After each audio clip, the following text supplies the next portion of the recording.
Good evening, ladies and gentlemen. Welcome to the Erudition Network. This is the Erudition Network Interactive Black History and Knowledge Session, and I am your host, Eddie Phillips, for this next hour.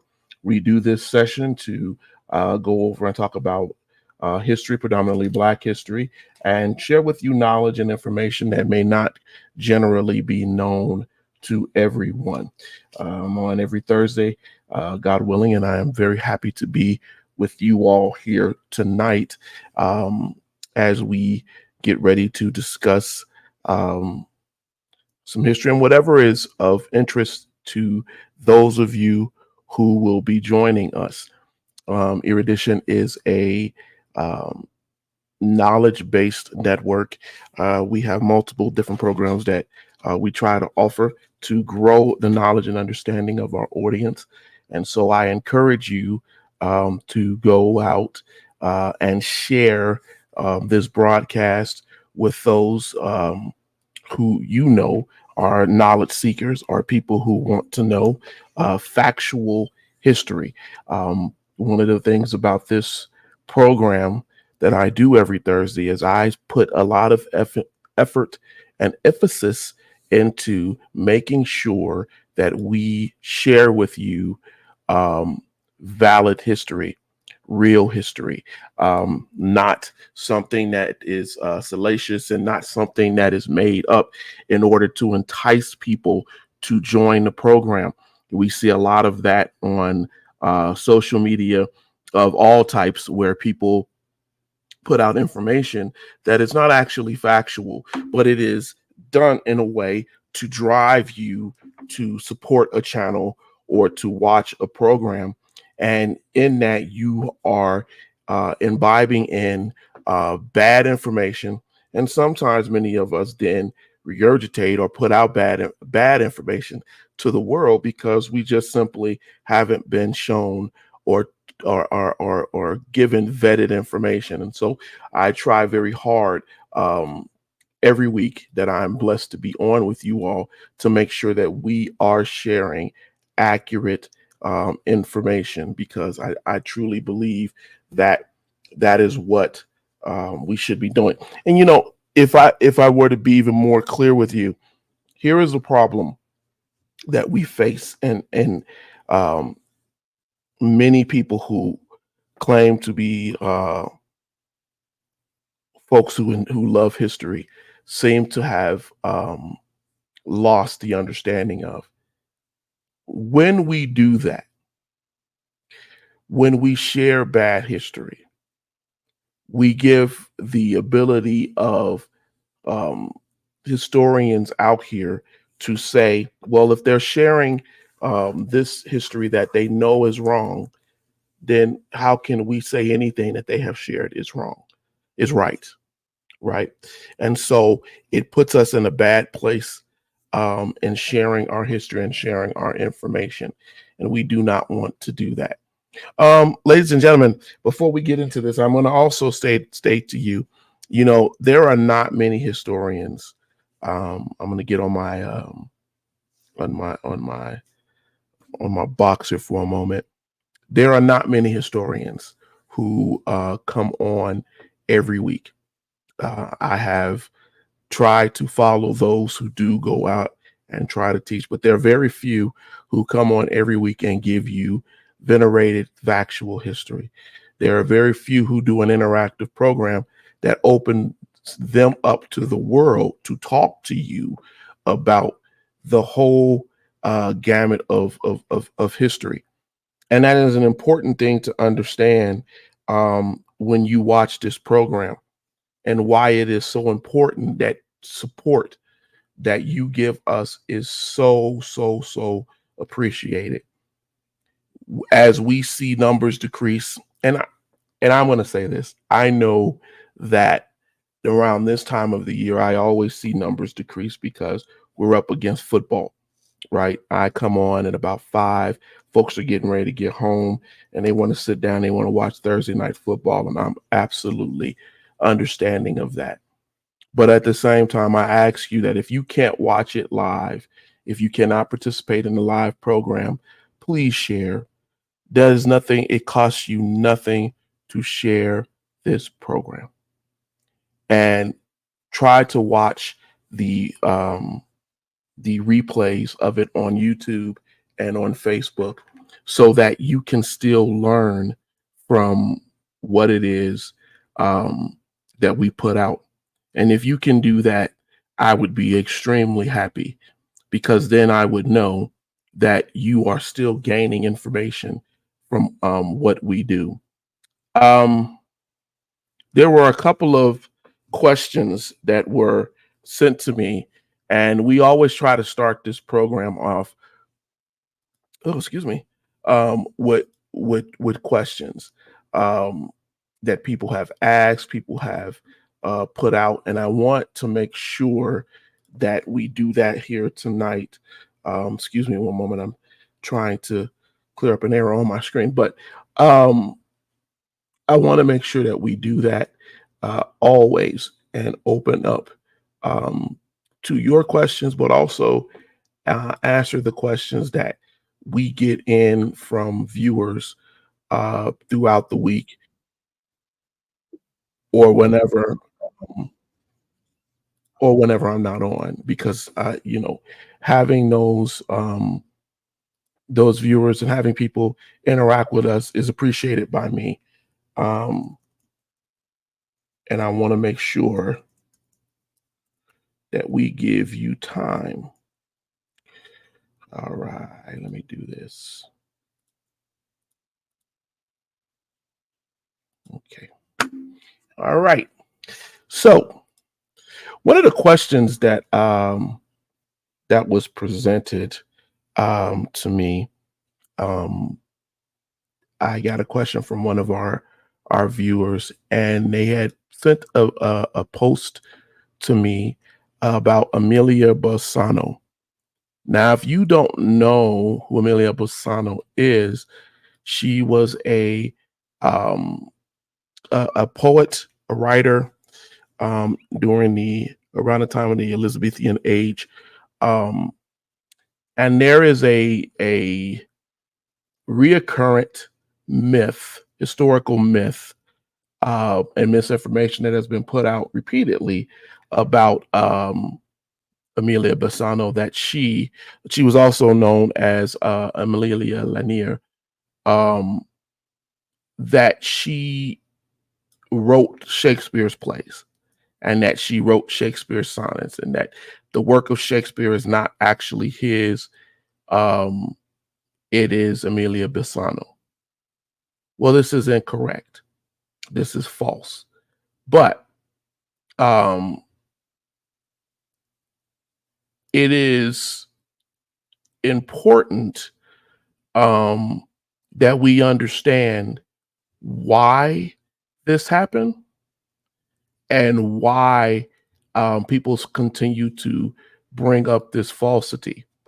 One of the reasons that this claim seems to keep coming up in history is because many people are tired. I'm going to say right now, some of this is my opinion. They are tired of every year we are forced to learn Shakespearean sonnets and reviews Shakespearean plays and everything else. And we can't believe that one person has been exalted to this point, whereas their language or their art is so much more important.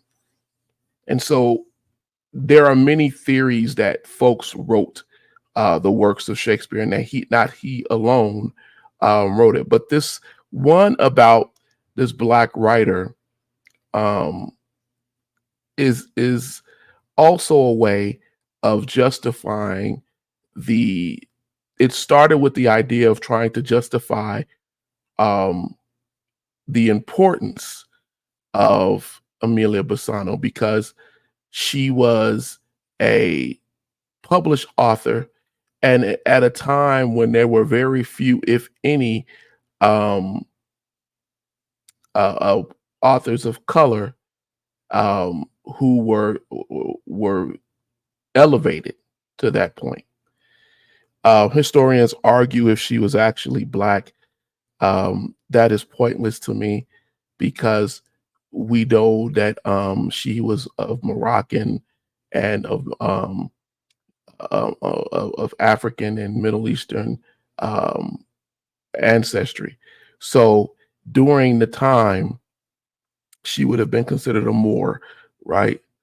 Um, and so it is ludicrous to argue, because that's been what other people have argued, that she was not. But the point is, in answering the question of our viewer, um, these are two different writing styles. Poets have different styles. Poets have different themes, different motivations, different things that they that pushes them to write. And if you were to compare the works of Shakespeare and Bassano, you will obviously see that there is something completely different in their work. And so it's not even a comparison when you actually look at the actual work. Um, as a historian, I often, um, when I get these myths and things come in, what I do is, and I've heard this for years, is I go look it up, and I go actually look at the primary sources of the people. Shakespeare has so much evidence of what it is that he wrote and who validated what he wrote. And he was not a very liked man in many areas. So had he stolen the writing of this person, of this woman, it would have been something that his enemies, who were higher up in the Elizabethan court, would have used against him. So that in itself shows that he would have been very, very cautious of stealing work of another writer, at least known of a black Moorish woman. So I wanted to answer that question, and I hope that we were able to answer that question tonight. Um, the other thing, there was another question. I'm trying to bring that up that was asked of me. Look at my phone here. That was sent to me. Oh, we're at the 531st um, anniversary of Pope Alexander VI, in which he released the Dudum Sequatum. Dudum Sequatum. I'm going to put that in chat, because I'm sure a lot of you.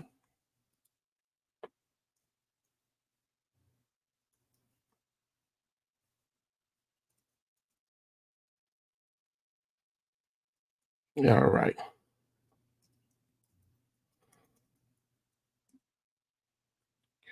All right. In which he released the Dudum Sequatum.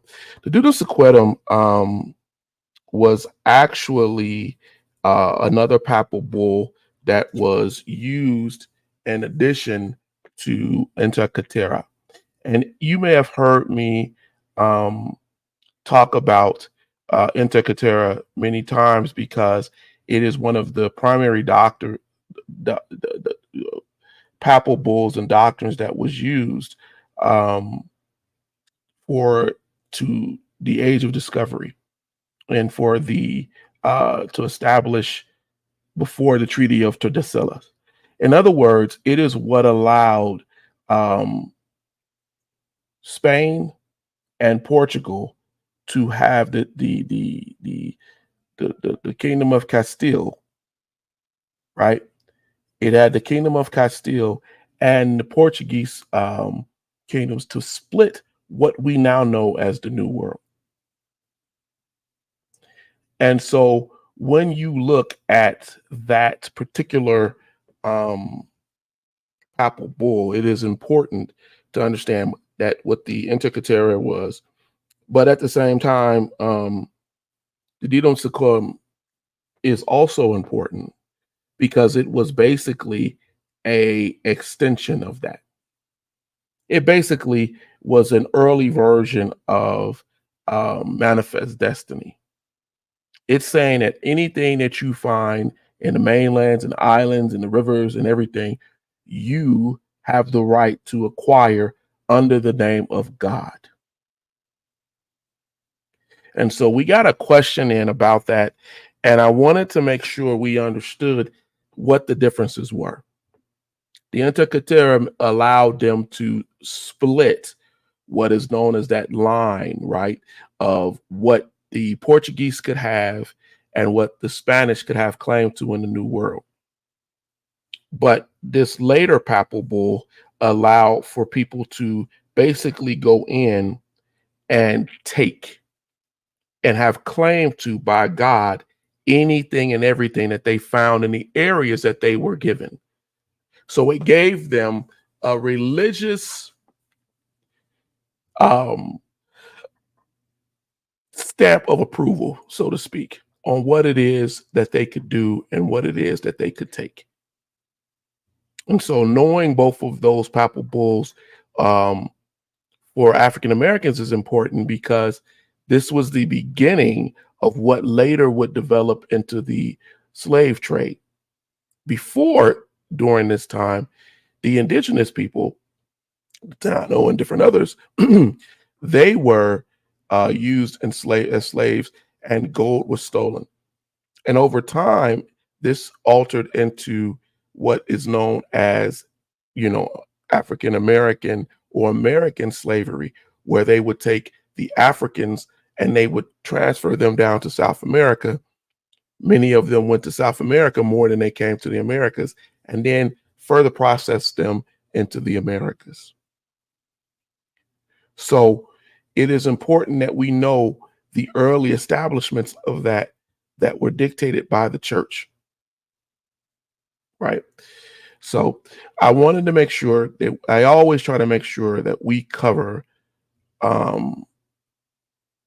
our posts and we put that out there to you as we go over this history.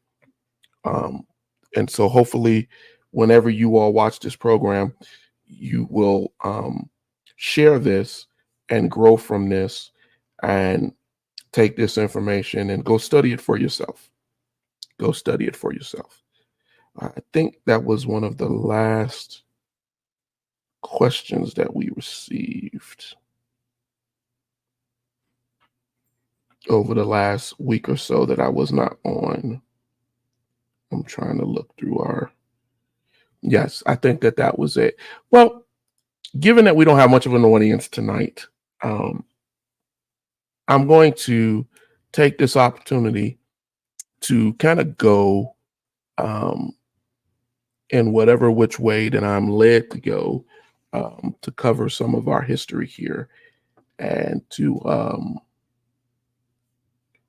give you some insight into what is going on. Give me a moment. Give me a moment. Give me a moment. Give me a moment.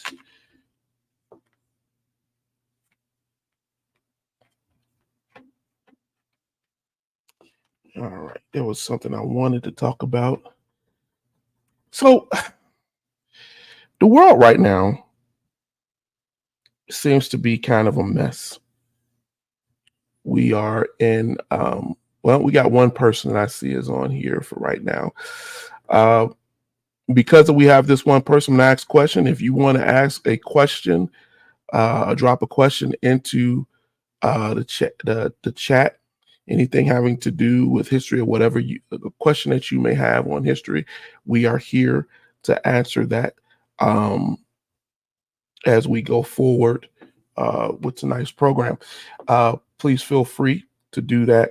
I try to open up the floor for questions when we have folks who come on to interact with the live. So if you have any questions, please feel free to drop it, and I promise you we will answer. But as I was saying, the world is kind of a mess right now. We got so much going on that it has now become, I don't know, almost reductive. We are in a position where we are repeating historical problems.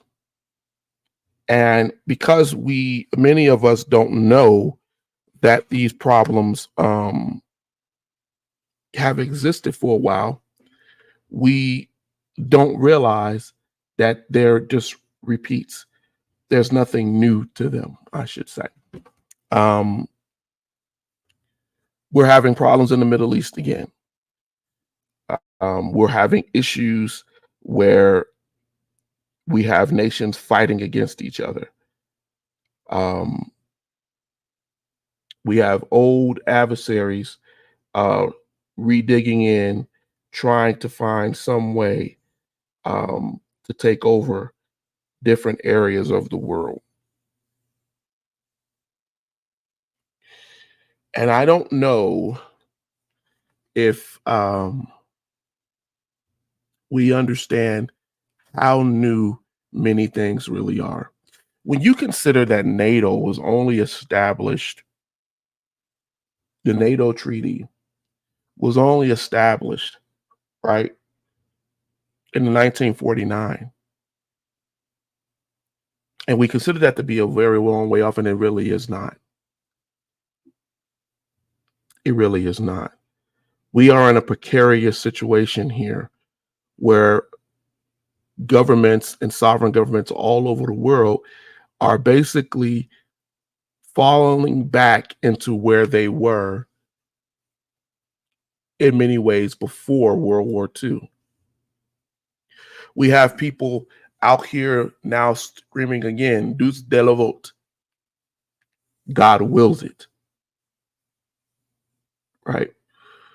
This idea that whatever we do is driven by God. It is why the papal bulls that I talked to you about earlier were so important. Because once the people or the system that you follow validates, right, what you do, then you will do whatever you choose to do. We see people out here now, especially in the Middle East, right, of fighting and in many ways, I have said throughout history that the Crusades have never really ended. We had the first, the second, and you can go through all of the different Crusades, but the fact of the matter is, we have people wanting to inflict upon others their beliefs. And it has caused terror on both sides. It has caused harm on both sides. And this is dangerous. This is dangerous. I'm writing a new book now, and as I'm writing the book, and I came across a quote where a king said, "Kill them all, for the Lord knows his own."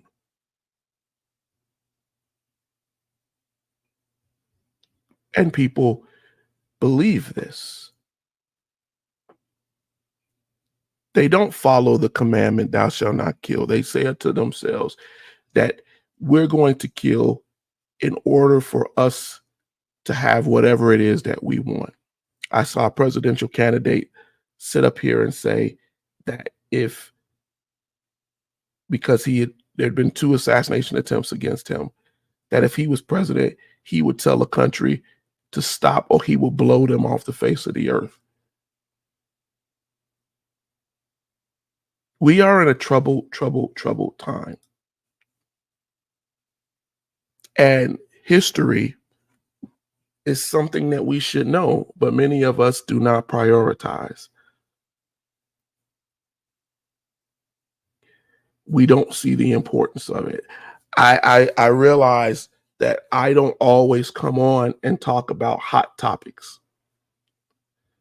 I'm not always on talking about Diddy, and I'm not always on talking about the celebrities, and I'm not always on talking about um, all of this other stuff.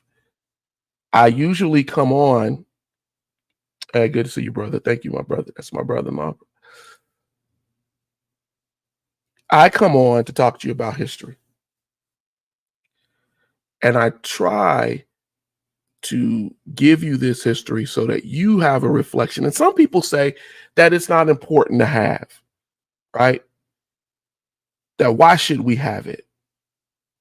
Why should we care? During the medieval time, during the Middle Ages, there were wars all over the place. The Crusades weren't just the only wars. There were wars everywhere.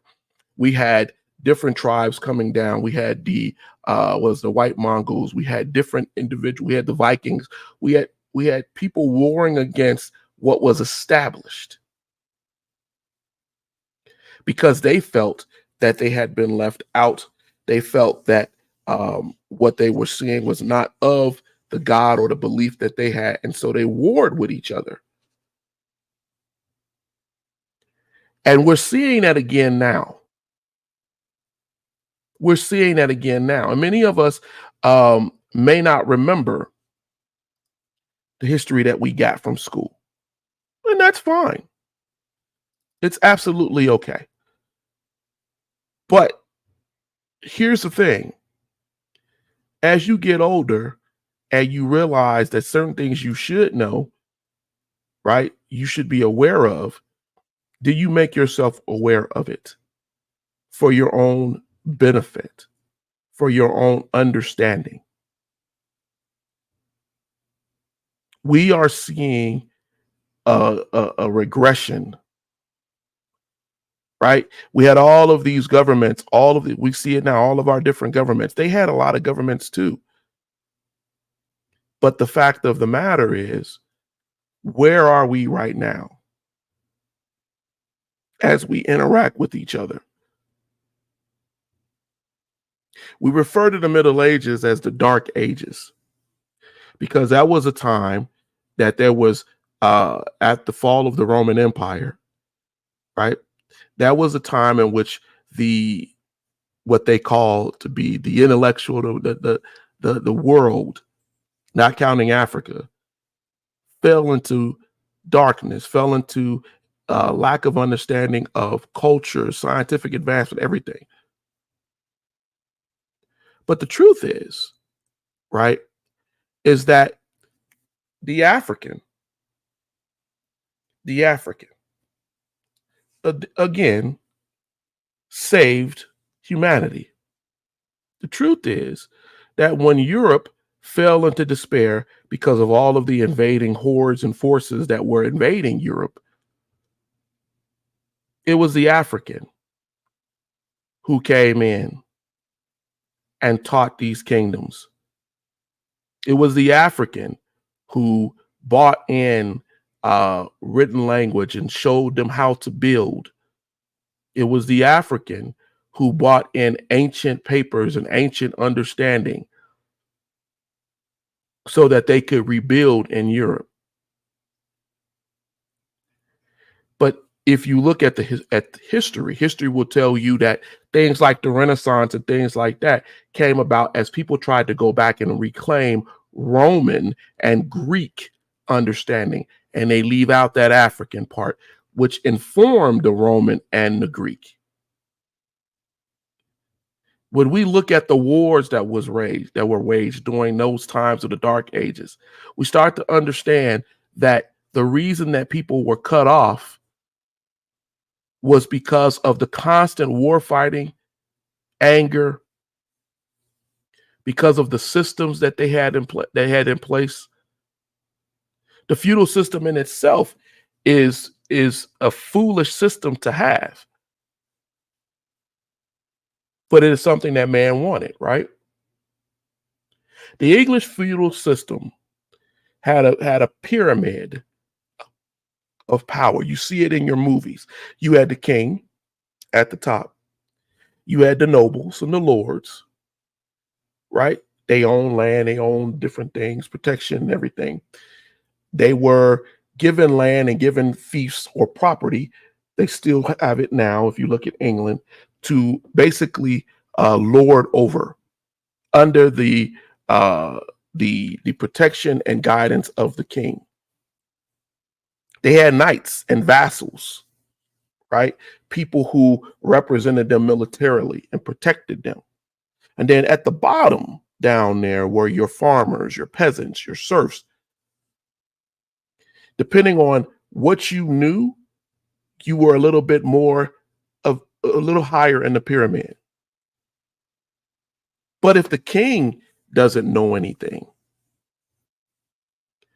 if the nobles are ignorant and they're just warring, they're going on crusades, they're taking the property, they're taking the wealth of the land to go and start wars, then that whole pyramid collapses. And this is what was going on in Europe until you had the Moors, as they call them, the Africans, who came and tried to establish to them a better understanding of knowledge.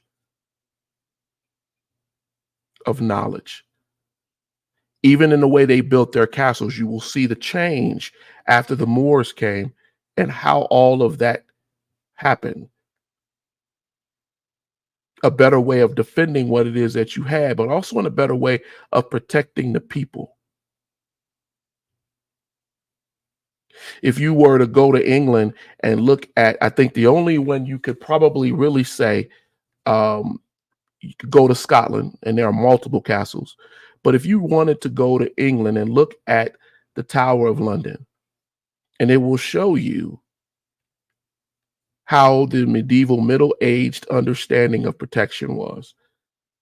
But if you were to go and compare that to African villages, to villages on the western and eastern coast of Africa, you will see how they just basically modernized what the African already knew on how to protect himself and his people.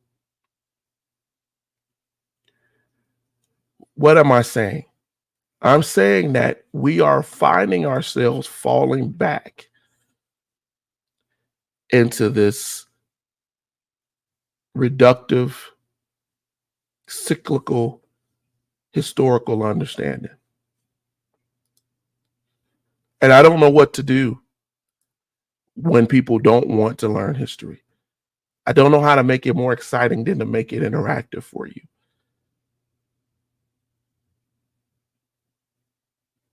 I just don't. Because I truly believe that we need to know this stuff. But I don't know how much further we can go to push it other than to be consistent. Ladies and gentlemen, I'm on here every Thursday that I can be. And in full disclosure to you, it becomes hard. I understand why historians don't do it. I start to understand why many of them don't get on. And I just shake my head because there's so much out here. The idea of being salacious, sensational, right? And putting out things to you that I know are wrong. But it's what somebody said, and it seems to have struck people's ideals, so I'll put that out here. Now, I'm not going to do that. We have to do better. And I'm going to admonish the people out here who really do help us. We've had so many great people who have helped Erudition, especially in regards to our history and pushing our history over the years. But I will tell you that it is a labor of love. It takes a lot of study, and it takes a lot of effort. I'm in the process of writing a book right now, second book, talking about medieval times, talking about kind of what we talked about a little bit tonight, in relation to the African and how it affected the African American, and the African diaspora across the board, while at the same time trying to find other methods and opportunities and things for us to build apps, games, different things to inform. There is never a day that I don't sit down and I'm not reminded of some historical lesson. My wife yesterday asked a question. She said, what was it someone had put out that they've never written laws for Black people in America? And my response to that was something that I heard, and I'm not going to say his name, that I heard a so-called Black scholar say, right? And realize they don't know what they're talking about. Because if you don't know the names of Thaddeus Stevens, Charles Sumner, he's a white man. He's a white man who could have allowed things to stay the way that they did. But after the Civil War and after Abraham Lincoln's death, we went into a time called Reconstruction. And the president at the time, the vice president who took over, Andrew Johnson, was a Southern sympathizer. And he pardoned Confederates just by saying, okay, we're sorry for what we did.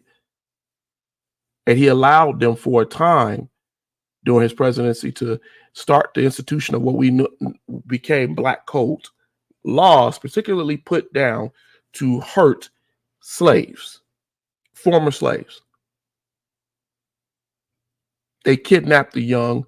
They said that they were putting them into apprenticeships, basically slavery under a new name. And it was because of people like Thaddeus Stevens and Charles Sumner who went about trying to change the laws. Both of these men were heavily in favor of giving the freemen a chance. They established this what became the Joint Committee of 15. And what this was to investigate the actions of former rebel states.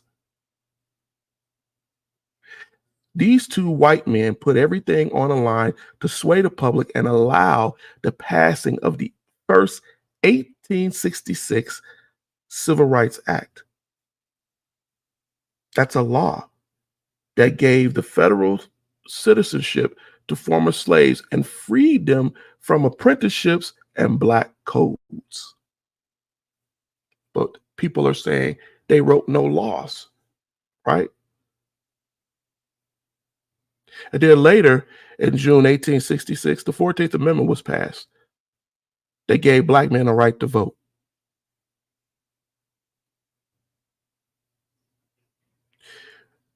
People put their lives on the line. Folks went crazy. We don't remember that because we're not taught that. But folks went crazy after the passing of the 14th Amendment on all sides.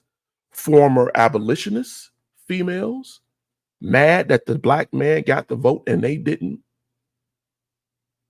White people, racists, who felt, why did we give this black man the vote?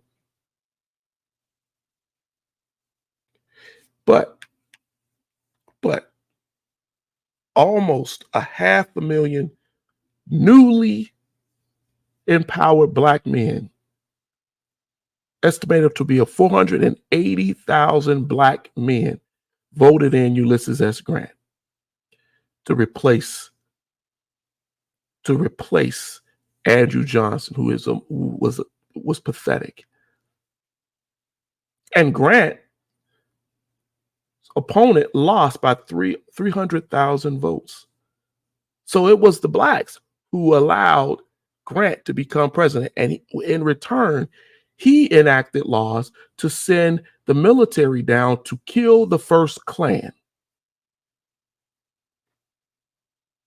And it established what was known as the black voting bloc in what was then the party of Lincoln, the Republican Party at the time. Because black men and black boys and black women were being lynched and killed by the Klan. Their churches and their newly formed towns were being burned down.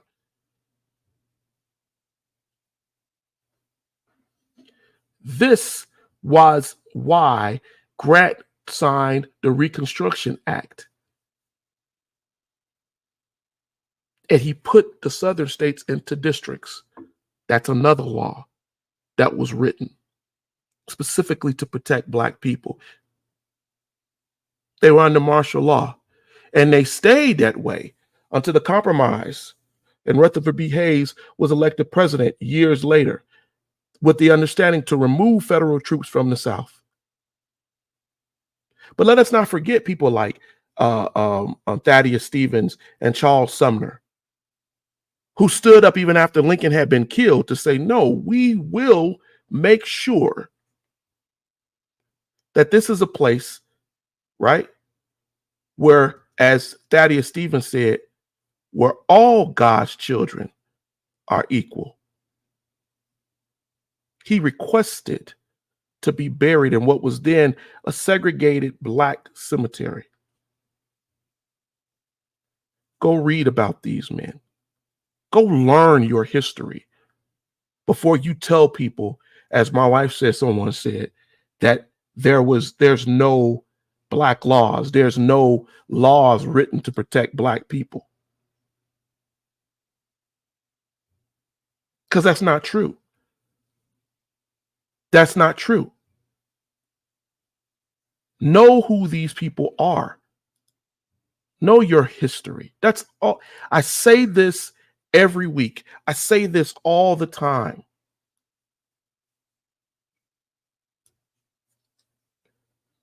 Because I want you to understand that we're repeating things. We're falling into a trap. This is not a revolution. This is not something what we want to do. But we're doing it. We're doing it. And we got to do better. Because if we don't do better, man, we're failing, man. I sat down with my wife today and I said, I had put out a post when I first heard someone say that, because this is a couple of months ago. And they're saying it again. Well, I don't want to vote for people because they don't enact laws to protect black people. Do you know how many civil rights acts have been established? You know how many laws have been written for the protections, particularly of black people? And the problem, there is a problem, is that we got to keep band-aiding it. Because when it is put out, many of us don't pay attention to it. So it just becomes a stagnant act that doesn't do anything for anybody. When the Emancipation Proclamation was set, Slaves all over in both the Union and in the Confederacy, whether it affected them or not. They took it as a sign of, now we have been told we are free. One of the major reasons that the Civil War had to end was the unavailability and the refusal of work by Black slaves. When the master was gone, fighting on the lines, when his people, his enforcers, and his drivers were gone, fighting on the lines, we don't have to listen to them. And they left in droves. We just talked about the Civil Rights Act of 1866 and how it came into place to remove those black codes. We talked about the 14th Amendment. We talked about the 15th Amendment in 1870. But we've had civil rights acts since 1866. We've had civil rights acts in 1875, 1957, 1960, 1965, 1968, 1987, 1991.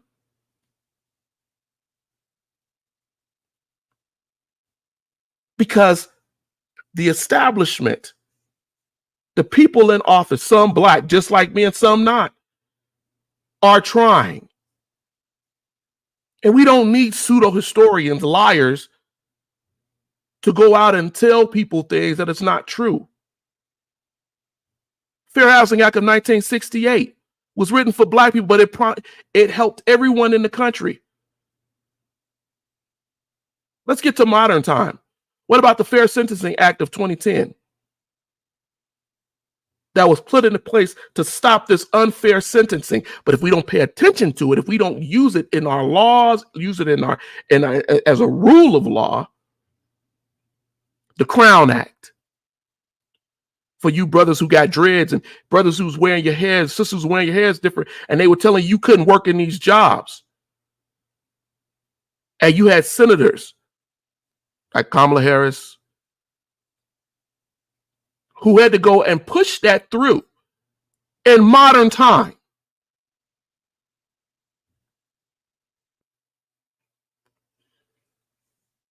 We cannot be a people who do not recognize what is historically and by law, because what that makes us is an ignorant people across the board. The same folks who said, well, you know what?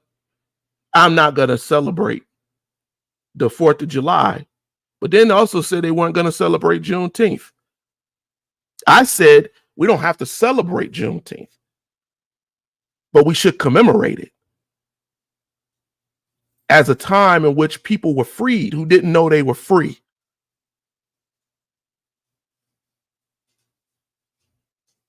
The same people who regurgitate the whole Frederick Douglass law every 4th of July and not recognize that Frederick Douglass later said that the Black man has a stake in the freedom of America like no other.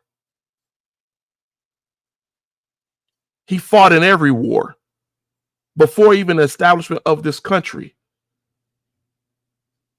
And he fought so his people could be free. See, when you know better, you do better. You teach better. You grow. You look up facts. You stop regurgitating lies. You stop passing them on social media as facts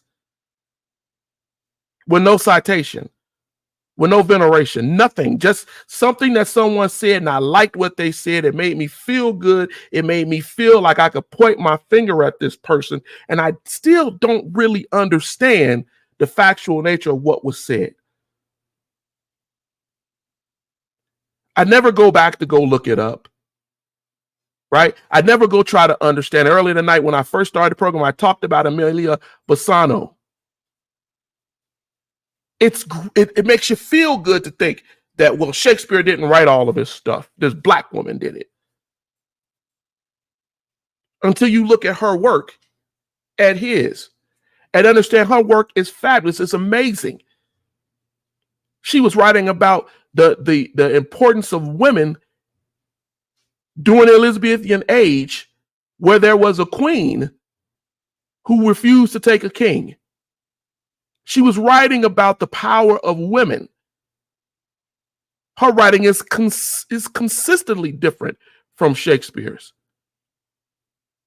She was writing about biblical women. She was writing about Jesus and the story of Christ, and writing about Africans and all of that. But we remove her worth as a writer by venerating and saying, well, she wrote this man's stuff that doesn't benefit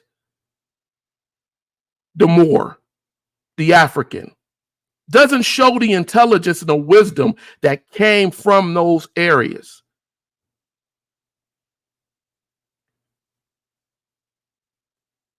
We can go into the linguistic differences. We can go into the ambiotic differences that poets have to have. We can go through all of that. But the truth of the matter is, nobody did that. It was just easier to say, let's point to her. And you couldn't name me one of her works. We got to know the okie doke when we see it. We got to know it when we hear it.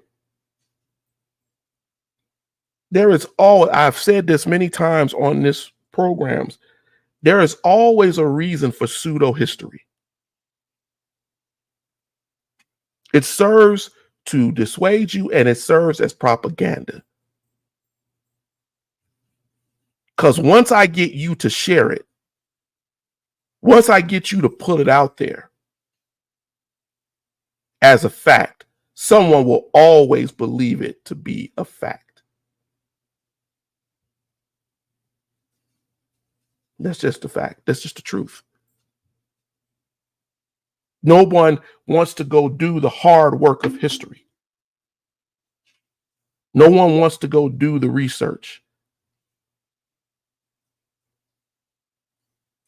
Because, see, that would be too hard. That would be too hard. You know, I was, a couple of years ago, I pulled up a history book written by a woman who used a Black woman, former military Navy officer, as her co-writer.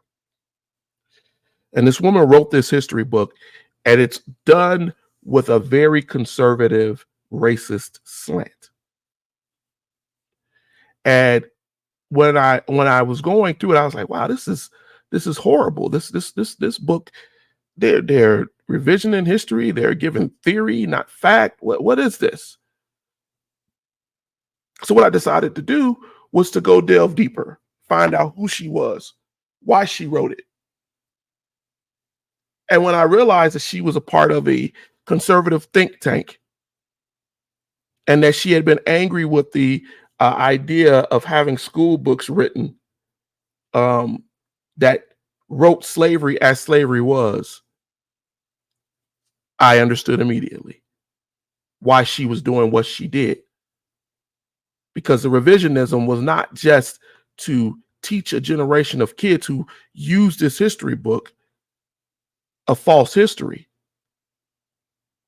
but it was also done so that they would pass that false history on to others. And sadly, during this election time, during this period of unrest, we're seeing that even more.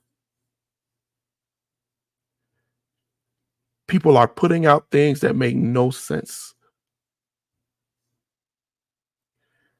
They're lying about political laws that were passed. They're lying about the history behind it. No one is perfect. No one is perfect. And laws are not written just by one person. But what we have to understand is, where in that cauldron did some of these ideas and understandings come from? We can't be ignorant, like I told you earlier, what was going, as I write this new book, what was going on in ancient time, in feudal time. We can't be a monolith. We can't say that there are people at the top of this triangle who can tell us anything, and everybody at the bottom accepts anything. That is the mind of a peasant and a serf, of a servant, a slave. That is a slave mentality. Someone tells us something, we do nothing to try to understand it. The feudal system failed, and the reason why the Europeans were in the Dark Ages is because at the top of that system, the monarch, the king, the queen, or whatever, they stood over everyone, only outranked by God. And when the British, when Henry VIII decided, no, I won't even be outranked by God or the Catholic Church. I will be the head of the church. That went away. But for thousands of years, right? Over 1,000 years, we saw the Catholic Church, the Pope, was the only one that outranked the king. That's why I talked to you earlier about the papal bulls and how they were important. But when you let people drive you, the king drives you, the leader drives you, and everything under that falls into it. So now I got my, no matter how you look at it, now I got my lords and my propaganda people and the folks who I get out here to tell you what I said. My systems, was what we call them today. Systems have replaced those nobles and lords and knights and vassals. Social media doesn't need anybody to go out there and fight for you to understand the propaganda as the Nazis did. It just has to overwhelm you. And every time you pick up your phone, every time you get onto an app, every time you look at your email or whatever, however you interact online, it fights the wars. It pushes the theory. And at the bottom, the workers, the peasants, the serfs, you're just forced to believe. It's a stratified system. And it never really goes bad until, just like a volcano, the people at the bottom get really upset because they start to realize this is a lie. This ain't right. We're suffering. We can't eat. We can't live. It's what happened. Even now, we see it with the inflation. This is what happened with the Depression. This is what happened when America decided to go to war, both War I and II. World War I and World War II. People at the bottom was like, wait a minute, why are we giving up all our people? And then it explodes. And everybody at the top get ejected and we replace it with another system.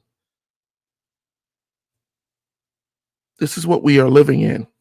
This is what history teaches us. And it is frustrating.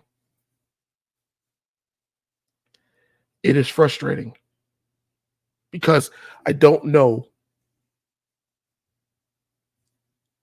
that we really understand or appreciate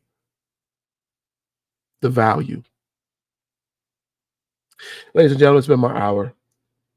I thank you for all of the two of you who came on with us today. I pray that you share this program if you have not already. And I pray that you encourage folks. It is becoming, you know, I wavered today, and I hate to waver with the idea of, do I come on and do I discuss history tonight? Because it is a lot to do and to go over. Or do I just say, you know what, let's put out something, a quick 10, which everybody does, right? 10-minute video talking about some randomized history. But I continue to do the interactive because I just believe that we have to ask questions in real time, that you have to be able to approach a historian in real time, and that they should be able to tell you in real time, this is where you can look to, this is where you can go, this is the fact. I'm not on here to be popular to you. What I'm on here to do is to inform. And when I reflect on that, I'm always happy with what we do here. It brings me back to why it is that I do what I do with this. But ladies and gentlemen, thank you for joining us in Erudition tonight. Thank you for joining us for the interactive. I hope that you gained something from it. Please share, please share, please share. And God willing, we will see you next week as we go into another session and we go further in our understanding of history. And I pray that you share and grow. You have a blessed rest of your week, and preferably we will see you soon. Thank you.